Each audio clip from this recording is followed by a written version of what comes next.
ভুল মিস্টেক হয়ে গেছে। এরপরে এই বিভিন্ন দেশি বিদেশি সংস্থাগুলো আবার একের বিরুদ্ধে একজনের বিরুদ্ধে একজনকে লাগিয়ে দেওয়ার তাদের একটা প্রয়াস ছিল। আমি অনেক কিছু সাক্ষী।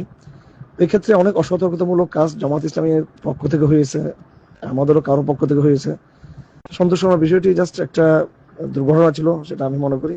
জামাত এখানে অনুতপ্ত আশা করি হবে এটা বিষয় নিয়ে। এই বিষয়টা এখানে শেষ। আমি যেটা আজকে আপনাকে বলতে চাচ্ছি, বিষয়টা আসলে এখানেই শুরু, এখানে শেষ।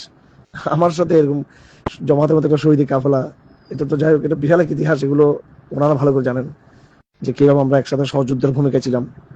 এবং শহীদ নেতৃবৃন্দ রহমতুল্লাহ আলাইহি যারা ছিলেন, ওনাদের পরিবারের সাথেও আমার একেবারে জেলে থাকতেও, জেলে যাওয়ার আগে, জেলে যাওয়ার পরে আহ, কোনো না কোনোভাবে একটা যোগাযোগ ছিল। আমি ওনাদের স্যাক্রিফাইসের কারণে অনেক বেশি দুর্বলতা আমাদের মধ্যে রয়েছে, এবং কমই অঙ্গনে আমি এই কথা সেটেল করেছি, এস্টাবলিশ করেছি যে জামাত নেতৃবৃন্দ শহীদ করা হয়েছে এবং এটা মজলুম। এটা একবারে এটা দেবালোকে স্পষ্ট।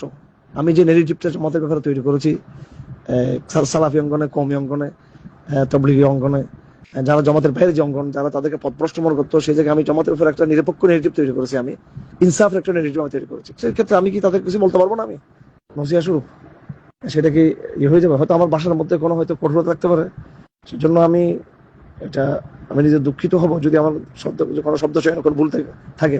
কিন্তু ওনাদের ভুল হয়ে থাকলে সেটা দল হিসেবে তো অনেক বড় একটা ওনাদেরকে এই বিষয়ে সতর্ক হওয়া উচিত। আমি যেটা এখন আপনাকে সর্বশেষ জানিয়ে দিতে চাচ্ছি যে ইনশাল্লাহ ঐক্য অটুট থাকবে, সমন্বয় অটুট থাকবে। আমার পক্ষ থেকে কোনো রকমের কোনো দুর্বিসন্ধি নেই, এবং কোনো রকমের কোনো কনস্পাইরেসি নেই, কোনো বিদ্বেষ নেই আমার পক্ষ থেকে। ইনশাল্লাহ আমি আগে যেভাবে আছি ওভাবে থাকবো। আমি ওনাদেরকে ভালোবাসি, আল্লাহর জন্য ভালোবাসি, আগামীতেও এই ভালোবাসা অব্যাহত থাকবে ইনশাল্লাহ আজিজ। এবং একসাথে আমরা মনে করি এই পুরো দেশ এবং পুরো অঞ্চলের ইসলামের কল্যাণে, মানবতার কল্যাণে একসাথে ঐক্যবদ্ধ থাকার কোনো বিকল্প নেই। এটা আমি বিশ্বাস করি, মনে করি, এবং এটা বাস্তবতা। আর আপনাকে ধন্যবাদ। আপনি এই বিষয়টা নিয়ে খুব বেশি কনসার্ন ছিলেন। আপনার মধ্যে একটা মানবতার এবং ইসলামের দরদ আপনার মধ্যে রয়েছে, বিশেষ করে ঐক্যের একজন আপনার প্রতীক। তো আপনাকে ধন্যবাদ জানাচ্ছি। আপনি বিষয় নিয়ে আপনি আমার অবস্থান জানতে চেয়েছেন। জাযাকাল্লাহ। আসসালামু আলাইকুম ওয়া রাহমাতুল্লাহি ওয়া বারাকাতুহু।